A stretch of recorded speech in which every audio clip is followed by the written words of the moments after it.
What's good, tribe? You know?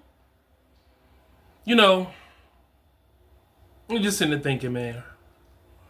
Having a conversation on the wonderful world of TikTok. And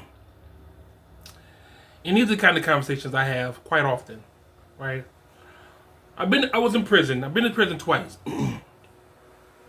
First time I went to prison, I was 17, 1994, 95. And then the second time I went, well, the first time was 1994, 95. The second time was in 2005, months after my marriage. The first time I went, I was incarcerated for armed robbery. And then the second time I went to prison, I was incarcerated for assault with intent to do great bodily harm, less than murder. And the conversation was about being tough going to prison. And the one guy says, I don't know why y'all think y'all so tough going to prison. Let me say this. Let me say this right off the bat so y'all understand where I'm coming from. That is not some tough shit you do. Any idiot can go to prison. Most idiots do. I would have never in my life ever say that going to prison was something that I was tough for doing. Hell no. You know what would have been, listen, let me tell y'all something, man. You know what would have been badass? Badass would have been I had my daughter when I was 17. Excuse me. What would have been tough or hard or badass, whatever you want to call it, would have been had I been the kind of father she needed at 17. Badass would have been had I actually raised her instead of going to prison. That would have been badass. Anybody can go to prison. Anybody can do time. That's easy. Look, it takes all of 35 seconds for you to throw your entire life away. Anyone can do that. What's hard and was badass, or whatever you want to call it, would have been staying out, raising my daughter, being a man. What was hard would have been actually getting myself a job, securing a life and a family for my daughter, buying a house, making sure we got a place to live, like stepping up and being the man and father I should have been. That would have been some hardcore. I don't know other shit, man. Anybody can do that dumbass shit. That ain't nothing. Anybody can grab a gun at any point in time and do the most god awful shit to people. Anyone can do that. Anybody can pick up drugs and sell them. Anybody can assault people because they want to. Anyone can do that. And the fact is, any idiot can do that, and most idiots do. I would have never called myself hardcore or tough or anything other than trash because I went to prison. No, hell no. In 2005, when I went to prison, I was married. Well, I had only been married. We got married in July. I had only been married 3-4 months max. You know what I mean? Like I failed my daughter. Start there first. I failed my daughter. I wasn't the father I should have been. I wasn't the kind of man. Mind you, I was only 17. So I wasn't a man, I was a boy. But I wasn't the kind of man who I should have sat my ass down and raised my daughter. That's what I should have did. 2005, when I went to prison and was married, I should have honored my vow to my wife and putting her first before my ego. Now, what happened was, I was doing security at a club, and now all this is public information. It's not like something I'm telling y'all you can't find out. I was doing security at a club, 2005. I was doing security at a club, and a guy put a knife on me, and because I'm the security guard, figure I can at least defend myself, right? So whooped the guy's ass, and according to the prosecutor, I went too far. And I would say I did just enough, but they believe I didn't, and they sent me to prison. I was sentenced to 3.5, 4.5 years, something like that. I think it was 3.5 years. And I should have honored my role as a husband, as a father. I should have honored that. I should have had more respect for myself and my wife and my children, and not went to prison. That would have been the badass thing to do. That would have been some hardcore, being tough. That would have been tough. right? Because anyone can get angry, blow up at the world, and then lash out, and they could, I wish I'd have never done it. Anyone can do that. Anyone. Not only do we know anyone can do it,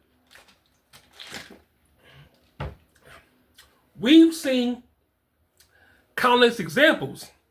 I myself have seen hundreds and hundreds of examples of boys, because these are not men, boys losing their anger, getting frustrated, and as a result of being unable to control themselves, end up taking someone's life, end up hurting somebody severely, right? You get emotional, you decide you want to, I want to punch somebody. They fall, hit their head, and die because you got emotional over something somebody said. That don't make you tough. That don't make you hard. Me going to prison was not tough. It was not hard. It wasn't. And when I hear people say that, I understand fully that people don't understand what it took for me to go to prison. Nothing. No one who goes to prison thinks, yeah, I'm so tough. No, they don't. No, they don't. What's that guy's name? Wes Watson, right? He did prison content. I was the hard to prison. No, I wasn't. Let me get you a little story about me being in prison. I'm in prison. My first year in prison, right? I started off in 1994. I started off at level 1. So in state of Michigan, the higher the level you are in prison, like the more time you're facing. So people who are doing life can never get below a level 2. Because level 1s, back then anyway, level 1s was closer to a camp and or where they had, they call it outdoor. So you can actually go from prison home, or not really a prison, like a halfway house kind of deal. So you can leave prison, still be in prison, go to the halfway house and go back and forth, right? Damn, I had a reason for saying that. What was I was talking about? Shit. I lost my train of thought, Joe. I'm sorry. But at any rate, right? I'm just gonna start right here. But I remember when I went to prison and started at a level 1. Yeah, that's what I'm gonna talk about.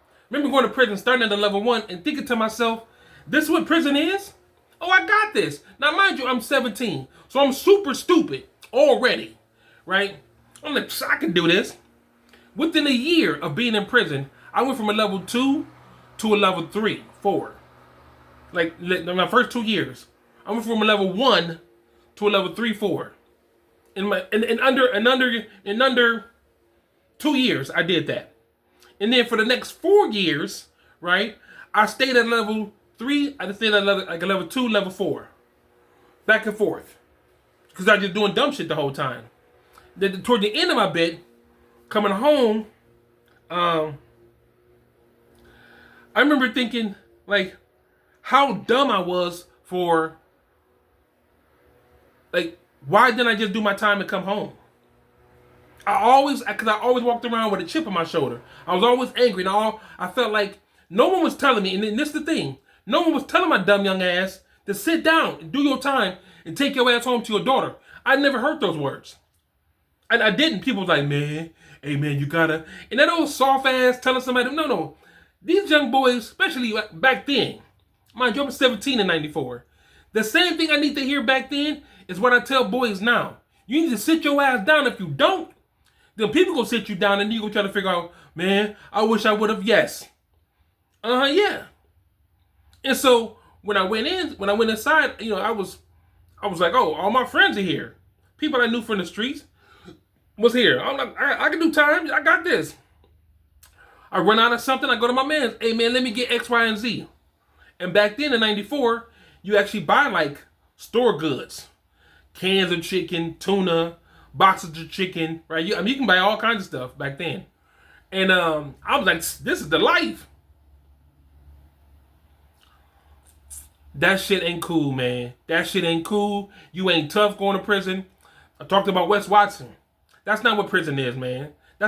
No one goes there and be like, man, I'm tough. I'm so tough. No, it ain't, man. No, you're not. I went in there, I was scared 90% of the time being in prison. Because you can die at any moment. I watched a guy. Get his life taken over a bag of chips. True story.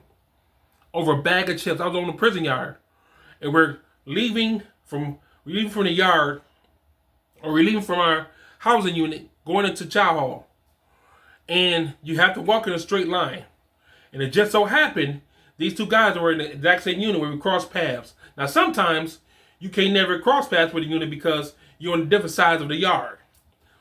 Our particular units, housing units, we had to use the same pathway. And it's about 10, 11 feet wide. So you stretch your arm out, you could probably touch the guy next to you, probably. So if anything happened, you can see it. That's why they made the walkway so wide. And we gotta stay on the yellow sign, which is on the outside of the walkway. We can't walk in they call the red area. And guys start saying, "You ain't got my, you ain't got my shit." My man was like, "No." And out of the middle of nowhere, just start giving it to him in the neck. And I couldn't believe I was watching this. I'm 17. I'm like, what? This can't be, what? This is real life? And my man was like, keep walking. Grab me by my arm, keep walking. And I'm trying to rationalize what I just seen. Like I just watched this man get butchered. Like I just seen this. And I'm thinking to I'm shell shocked the whole time. Go to the chow hall, grab our food, sit down. I'm still seeing this. I said, man, I ain't built for this. And of course you have to adapt, because if you don't, they will eat you alive. Because prison is a very dark place to be. And I tell you, man, it at no point did I feel like I was real tough for a whole time. Yeah, I was running that place. No. Now, I wasn't no hoe. Like, I could hold my own. I ain't gonna tell on nobody, but I stayed out of trouble. Right? When I realized that I could lose my life in that place, no. Like the first couple of years, I struggled. I did. Right? First 2-3 years, I was struggling. Into my 4th year, 5th and on, I was like, no, I had seen way too many things happen for me to realize this ain't the place to be. So when I hear guys talk about how awesome it was and how they was running prison, and ain't nobody in prison happy to be in prison and happy to be. Now, unless your goal is to go there and then do that, and that's a different story. But the vast majority of people who are in prison don't want to be there themselves. No one's bragging about that shit. Guy Wes Watson does it, or he did it anyway. I was in prison. I was this. You a dumbass. Bro, look, gentlemen, let me tell y'all something, man. I never once thought I was cool going to prison. I didn't. And I don't want y'all to have that same kind of mindset, man. There is nothing there. Those people, you think running to the cops in the free world is hard. Try running to the cops in prison, where you never ever get heard from. I saw a cop beat, like, let's look. When I tell you whoop this man, they whooped this man. Whooped him. Threw him in the cell. And every 2 to 3 hours, the nurses came to check on him. He didn't die. But that's how bad they whooped that man. They made sure they go check on him again. Keep going checking on him. He survived, right? But you never would know that. You never know. I can't tell you how many times that happened. Cop walking, bump you in the shoulder, throw you to the ground, handcuff you. You better not fight back. They gonna whoop your ass. Look, man, there was not a single person in that place that was like, yeah, I was no. Bro, especially not me. I can't speak for nobody else. But not me, man. And I don't want that for y'all, man. Any idiot can go to that place. Men, real men, stand up and actually hold themselves down here, out in the free world, where we're needed, where we're actually wanted. That's not a place you want to be, ever. They don't care about you. Again, you think it's hard to be around the cops in a free world? Shh. Try going to a place where you have no rights. You don't have any rights. You are called property. I remember one time, I get a write-up. In the state of Michigan, you get a write-up. They show you what your elevated levels are. And my elevated levels was always high when it came to prison property. I'm like, Prison property. I ain't never break no window or nothing. What y'all talking about? So one of the old heads said, "Young buck, you prison property. How many fights you been in?" And I had been in a couple, and back then you get in a fight was no big deal. I said, I'd been in a couple. He said, "Yeah, you keep beating on these folks' property. You're a property risk." And I was like, "What? Man, that ain't real." So I went to go talk to the captain. And I said, "Man, is this what this means?" Captain says, "Yeah, that's what that means." I'm like, "Man, I'm thinking property damage is what like a window or actual like the things, right?" No, it was other inmates. I was like, I'm somebody's property? And so I think back then that's when Benny Siegel and Jay-Z come out with state property. And I realized, man, I was like, these people own me. These people own me. Man, hey, man, listen. There was not a single point in my life I ever thought I was like it was that deal being in that place. Man, hell no. I couldn't wait to come home. And imagine this, y'all. There's some men in that place never coming home. Never, ever, ever will they see the light of day as a free man. So the point I'm trying to make is I never thought I was never thought going to prison made me tough. Never. Not once, man. Not once. I never thought being in that place made me somebody who was just hardcore and was just like, yeah. I never thought that at all, ever. Now, again, because you are in prison, you have to actually be in prison. In 2005, when I went to prison, of course, I was married. My wife, she would come see me. And I would tell her, I said, listen, when you come see me, if I'm acting strange, it's because I got to remember I'm in prison. So when I would go in the visiting room, in the state of Michigan, there isn't any conjugal visits. There is not. So, you know, I'm in the visiting room, other inmates see you, right? I got to remember that these people see my wife. And I got to remember who out here with me in case something should happen to her outside there, right? You have to pay attention to all that because you don't know who's mad at you. And for what? You don't know. So I would tell my wife, like, sometimes I got to be, you know, if you see me acting strange, it's the language of being in prison. So basically what it is. And there was an officer who would come get me, and I said, look, give me 10 minutes. Real cool guy. I was like, look, man, I need about 5-10 minutes before I go out there. He said, perfect. I got to make some runs, and I'll be back to get you. I'm good. And I always told my wife, I said, be prepared to sit out there another 10 to 15 minutes because I got to get ready for you. I got to get ready mentally to actually have a visit with you. Because I can't go into the visit room like this with my wife. I can't. This is the person who gives me peace. This is the person who makes, you know, makes life worth living. I can't go out there like that with her. So I got to go out there like a husband. And I would get my mind out of it, and I would remember all the things that we talked about, you know, visit before, in our letters and whatnot. And when I go out there on a visiting, I would be her husband, and I would be the father that my children need, and I was that guy mentally. So that way my outward appearance can show that. And then when the visit was over and I would go back to my cell, I told the officer the same thing. Like, bro, can you give me 10, 15 minutes so I get back into the mindset of being in that place? And prison will truly, truly, truly destroy you. If you're not mentally strong, you will leave that place destroyed. I can't tell you how many men I've known that I grew up with. It killed them. It actually, like, mentally, it ended. I mean, it made them less of a person than when they went in. So when I hear people say, you think you're tough? No.